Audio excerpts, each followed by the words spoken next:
Jackie, thank you so much for joining us. Can you give us a quick intro to who you are and what you do? Great. Yeah. Thank you so much for having me. Really excited about this conversation. I'm Jacque Reardon. I work for Franklin Templeton, which is a global asset manager, and I lead our US marketing organization. So I have a team of about 50-ish people across lots of functions like client, channel marketing, investment, content creation, integrated marketing. Yeah, that's a lot. Yeah, it is. That's a big organization to run. It is.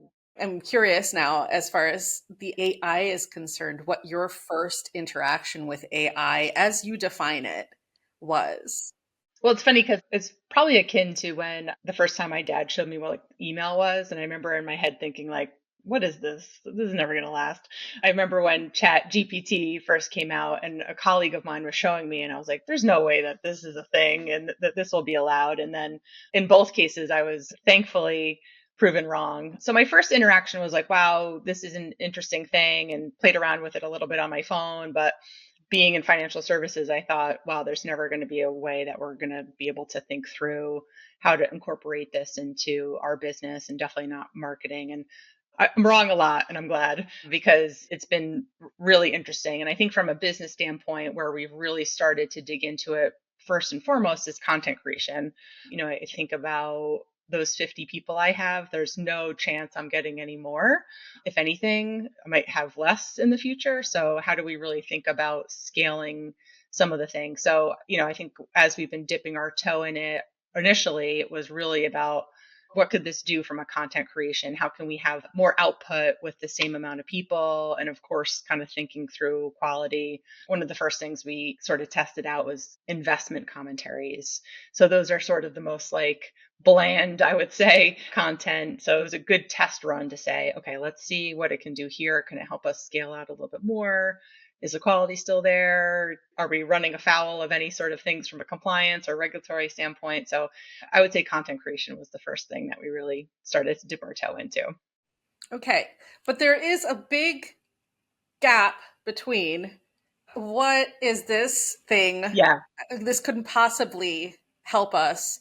And okay, we're going to dip our toes. What was the aha moment that even convinced you to dip your toes? That's a good question. I think part of it was hearing from my peers and starting to realize that this isn't something that was like a fad or, a new technology that maybe we would sit on a shelf for 10 years before we had to start sort of thinking about it. I think it was really the speed at which it went from, oh my goodness, this is a thing, let's figure this out, or that's a weird thing, I'll just ignore it until someone tells me I have to, oh gosh, there's other people, other industries first, probably, because we tend to be a little bit slow in financial services, other industries that you kind of like, hear a article pop up or you see something on social media where they're starting to look into it. And then I have a lot of great opportunities to connect in with my peers on a regular basis. And I started to hear them say, like, hey, is anyone thinking about this? We're starting to think about it. Anyone have any like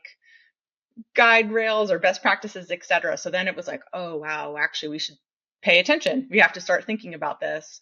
And thankfully, we've had a couple industry organizations that we work with that started to send out sort of like, hey, let us know if you want to talk this through. And so it was more of a feeling of, wow, this isn't something that I can afford to sort of wait until we're forced to figure it out, or someone's not going to come to me with a playbook and say, this is exactly how you should think about this.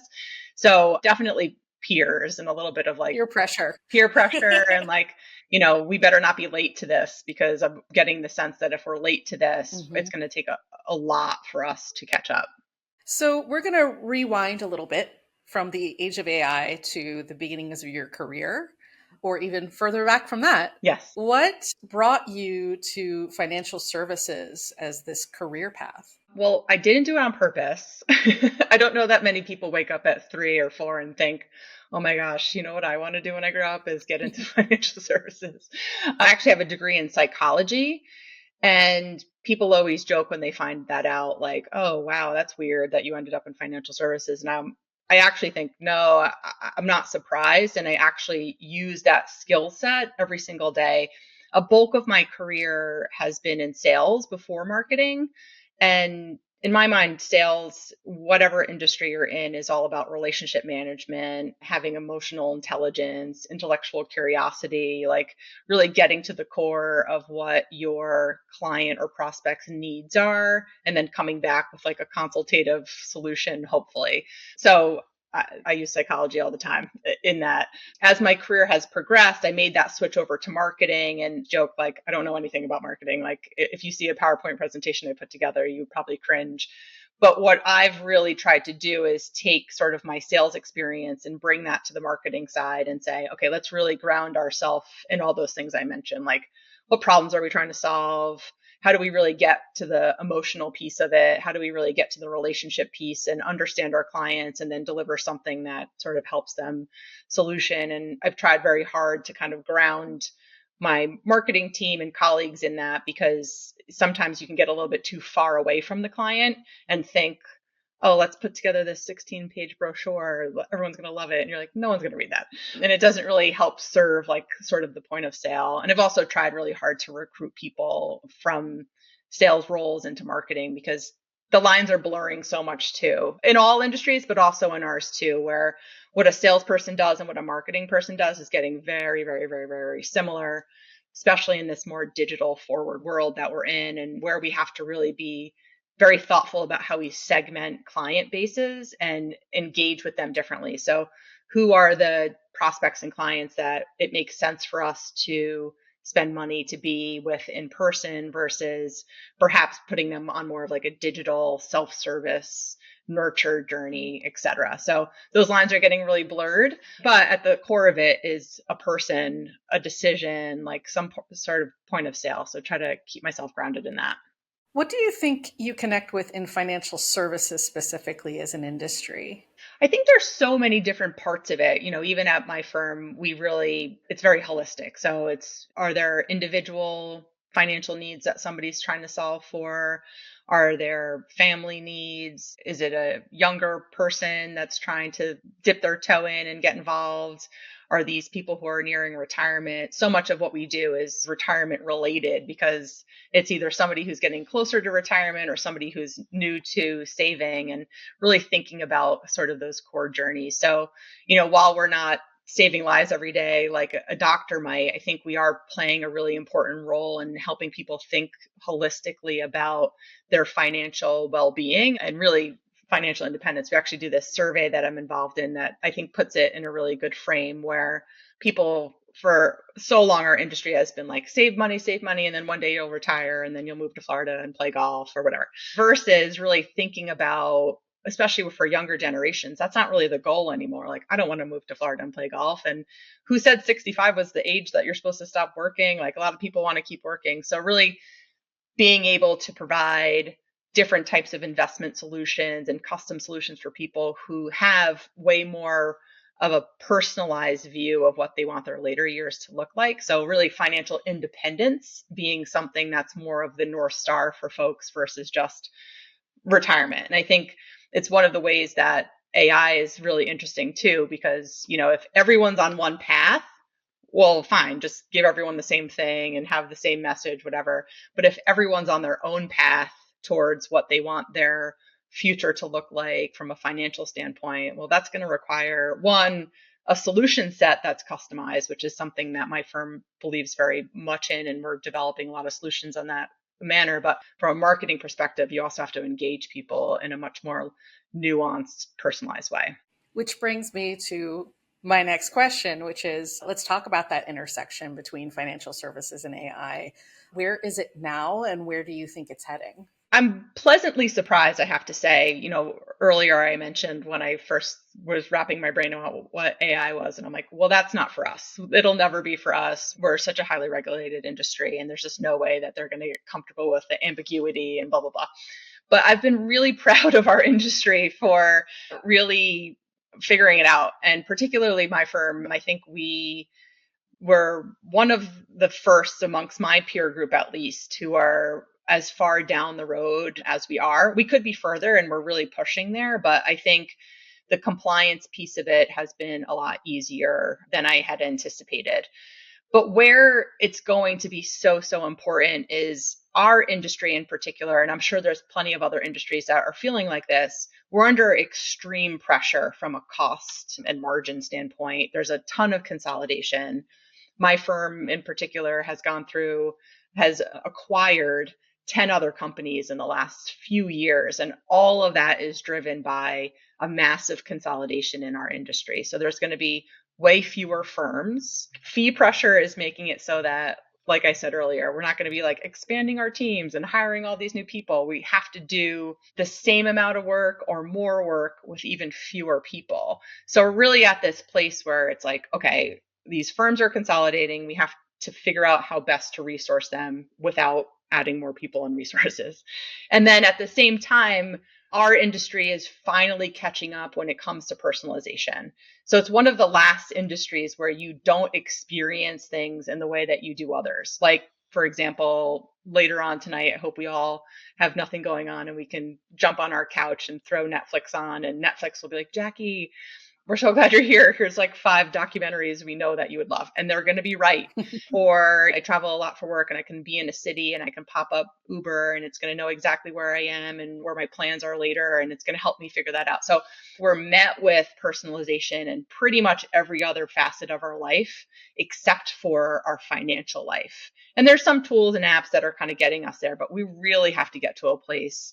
We have to jump, like leapfrog where we are now and get to a place where we're really engaging not only investors, but for us, we interact mostly with advisors and intermediaries. We have to help them too. Like, they're trying to solve for this. We have to help them solve for this. We have to bring those solutions to them.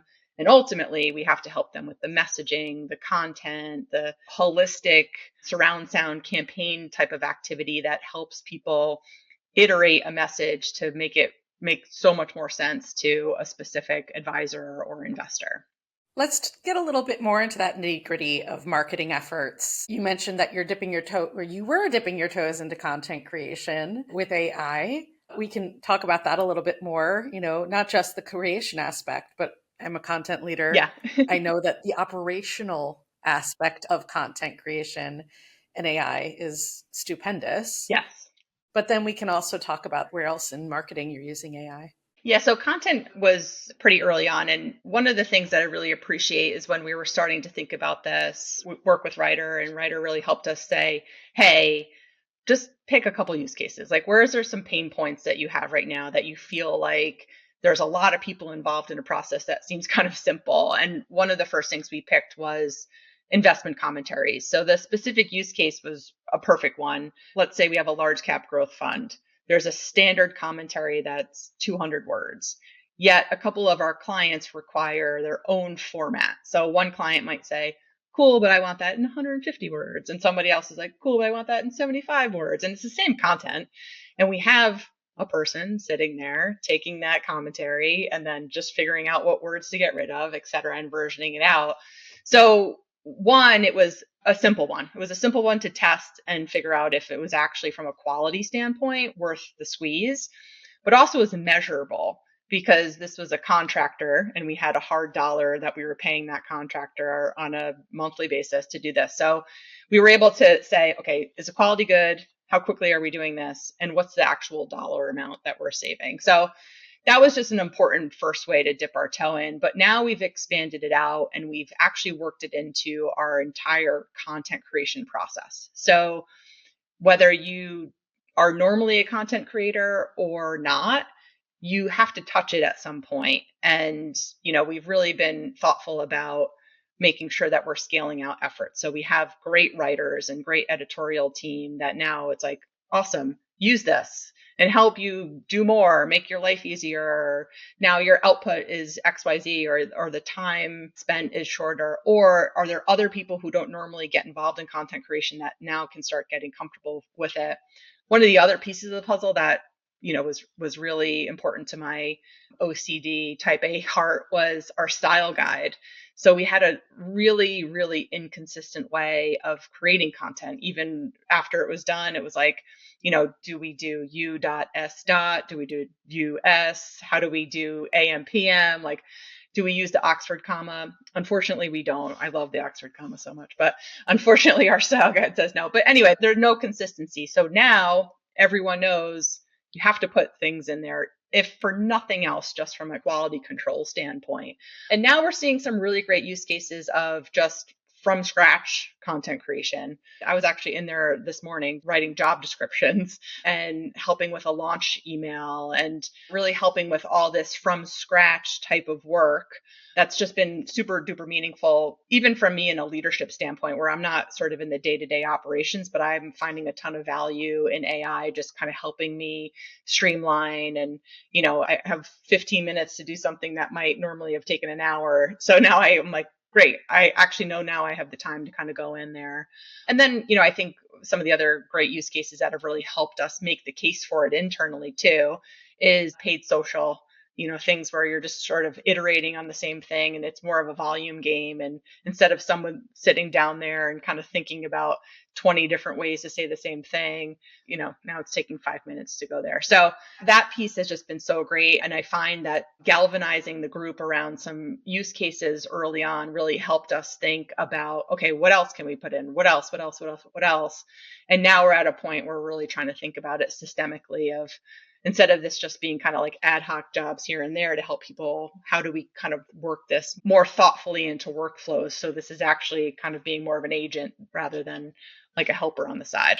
And that perfectly segues into the next question I had. It occurred to me as you were telling me these use cases, I was like, these discovery moments are happening at such a different timeline, Right.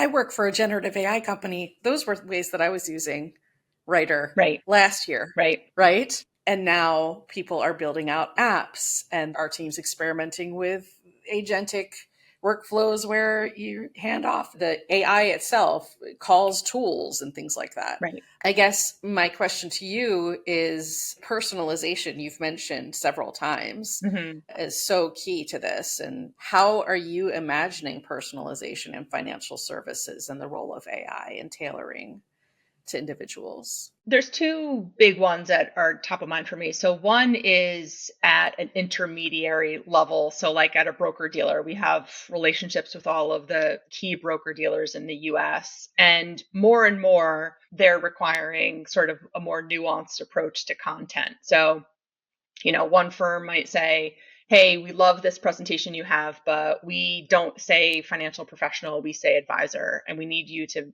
go in there and change all the words. Or we love this, but we require our own disclosure language on top of yours. So today that's all being done manually. So that to me is just, at that level, like a no-brainer to me to be able to kind of put those rules in and make sure that it's popping that out and we're kind of removing the manual piece of it. Another step in that sort of same category is we have a lot of custom solutions that we're really focused on. And we have one in particular that, it's a custom indexing platform and it has a couple key components. And every time we launch it at a firm, those components are different. They're sort of like a set possibility of components, but the end product is like 3 or 4 of those. And every firm's a little bit different. And right now that's a manual process where someone's putting a brochure together and they're saying like, okay, well, which one are we putting in? Like that is just low hanging fruit in the best possible way for us to get to a place where we can press a button and just say 1, 2, 3, and then it's spitting out sort of like a really great brochure. So firm personalization for us is such a manual effort, but it's so important to our business and those relationships that we have to figure out a way to make that way more scalable. The other piece of the puzzle is at an advisor level. So we've put a lot of time and resources over the last year into something called our personalized resource center.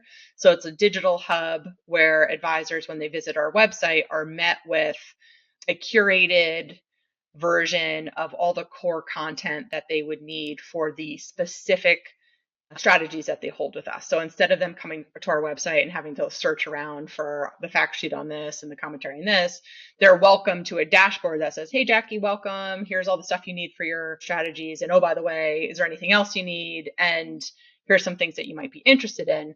So there's so much that we want to do there around moving the needle there from not just curation, but really more personalization. So is there a client meeting coming up where they want to take that existing content and maybe put their own firm logo on it or their contact information, or they want to pull a bunch of different things together so that they can have a conversation on a bunch of strategies? Or is there some thought leadership that's really interesting to them that maybe they want to pull out and put into their own sort of like newsletter that they send out? So there's just an endless amount of possibilities. And, I think the only thing that keeps me up at night is not being able to think about the things that we don't know, right? Like we can brainstorm a lot about some cool stuff, but it's like those known unknowns, like I want to brainstorm the things I don't know and how do we get there? So I'm really excited about those two key components because I think they're super meaningful to our ability to be a key partner for advisors or firms. But it's very resource intensive, which again, we don't have those resources. So how do we make sure that we can really be differentiated against our competitors? And, those advisors are going to be like, oh, I know when I come to Franklin Templeton, I get this amazing personalized, customized experience that saves me time and effort and makes me look really cool to my clients. I'm going to go there first and they're going to be my first call. That brought to mind something that keeps coming up lately in our conversations internally, which is about this super important partnership between the business operations leaders Mm-hmm. and technologists in the organization. Yeah. Can you talk a little bit about what that partnership looks like in your organization and how you've been tapping your technology team? Yes. So we're very, very lucky. We are led by a CEO who has her eye on 2095. Like she is super, super innovative and she's really pushing our firm to go where the puck is headed versus sort of being reactive to change. So I throw that out just because culturally our firm is really open to innovation. We're also very lucky that we have a head of AI. So, I think when I've talked to some of my peers, they're struggling a bit with like best practices or processes or decision makers, like who's actually driving this, who owns this, because they don't have that structure in place. We're very lucky that we have that. So that person can really help us think through what are the guideposts and really bring together some of those different groups. Because what you mentioned is so important, and especially in a large organization, those groups can be very siloed. So even if you have the best of intentions, sometimes it's hard to kind of get folks to work together. So we're lucky that we have that sort of top-down oversight where we've tried to be disciplined, and we even got a little bit ahead of ourselves and kind of had to take a step back and kind of get the right people together for those working groups, just so that we're not making business decisions over here and then there's a technology need. Now we really have key people assigned across those groups, and if there's a new technology we want to think about, a new AI vendor or whatever, new processy, we're always bringing those people together so they can think about the consequences. So I would say from a business standpoint, my role and my team's role is to come in there and really think about the client impact. Does this really match up with the key priority that we have from a sales distribution standpoint? Is this output actually going to be meaningful to those firms I talked about, to advisors, et cetera? And then our technology team can come in and say, that sounds great, but just so you know, that's going to require a build on the back end that will take us 6 months because of these other priorities that we have, unless you want to reprioritize this other build that you had us have. So I think part of it is just really thinking about it almost from like a racy model of like who's driving this, who's responsible, who's the actual approver, and who's the informed piece, and who are the key people in those groups that you have to make sure to come to the table no matter what the conversation is, just to make sure that any downstream impact is considered before you get down too far in the path. Something that hasn't come up that I'm surprised hasn't, because this is such a key consideration in financial services, is the whole regulated aspect of it, Mm-hmm. right? The privacy and security aspect of it. How have you been thinking about it? So the security aspect is a big one, and we have a great technology team that have been involved in any sort of AI vendor that we've kind of vetted. We have a massive security process and vetting process. So that piece has been, I would say, not easy from the standpoint of like implementation. I don't want to downplay the work of vetting that, but we have great partners in there. And I think for anybody thinking about this, getting those partners involved early is really important. I think from the compliance standpoint and the regulatory standpoint, that's the piece that I really anticipated being a huge issue. Where we've made some traction, I think, is really helping to underscore the risk of not doing something like this. So one, from the standpoint of not really getting ahead of it and then having not an understanding of what could possibly be out there. And two, from, like I mentioned, style guide and QC, right? So this is actually helping the quality and accuracy of our output significantly. So it's hard to argue from a compliance standpoint that that's not something that they would want to have. So I think that was really an aha moment for some of our compliance partners to say, oh, okay, now I actually see this can create a significant amount of consistency, better output. One of the things we're working through right now is a disclosure library that could help sort of automatically pull in disclosure language based on what's put in there. Like, no compliance officer is going to be like, that's bad. So really helping them understand that this is going to lower our risk out there from sort of like a compliance standpoint. And two, just making sure that we don't have to spend more resources than we would today if we waited. And then all of a sudden now we're behind and now we have to kind of catch up. And now it's all hands on deck because we're, interacting with AI created content that we didn't create. And now what does that mean? So now, I think once they understood that the risks outweighed any sort of short-term concerns, they really got on board and have been great partners. I've been in marketing for a decade.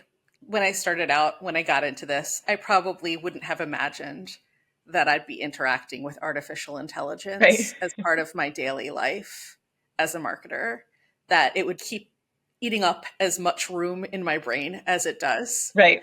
And I'm curious, when you started out versus where you are now, how AI has impacted your career and where you're going in it.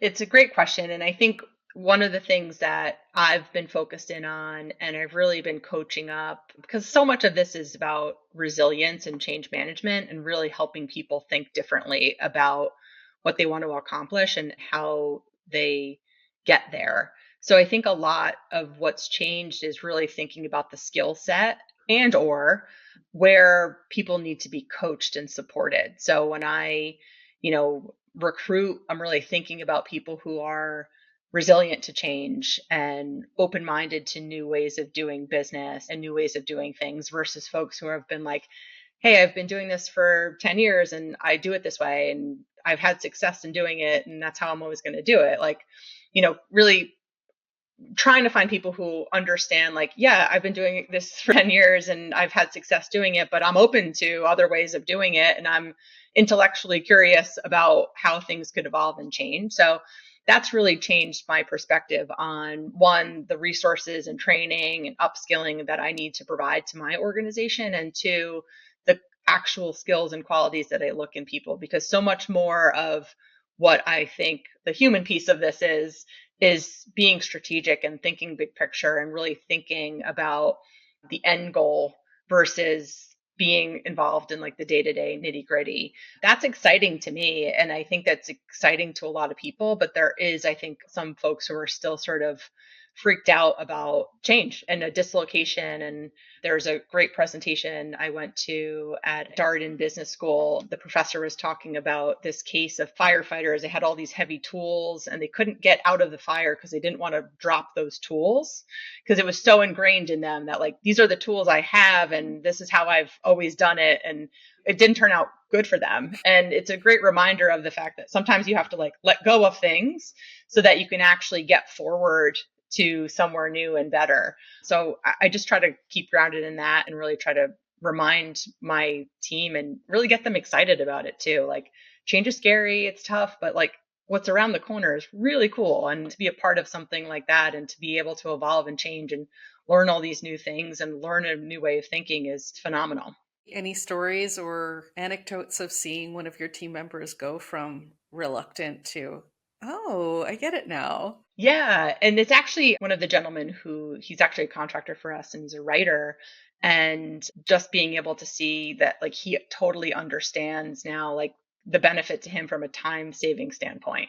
So maybe this is naive of me. I just thought maybe folks in like a writing role in particularly might be like the most against this sort of change. So it's been great to see him be like, oh my God, this is amazing. Like, it's so great for brainstorming. And it's just great sometimes, if I'm stuck on something, to kind of noodle into some ideas, and it saved me X amount of time, et cetera. So to see somebody like that, who, again, on the surface, you might think they're like, oh my God, this is going to replace me, or like, this is going to take over my job, but instead is understanding the value in how to incorporate it in his day to day, and how it can actually help him do more and scale out his output. And again, I'm not sure if he understands this on the surface, but it's really showcasing the value to the firm as well. Like, he is somebody who gets it and wants to change and evolve, and is here and is open-minded, and again, intellectually curious about how to do things more effectively.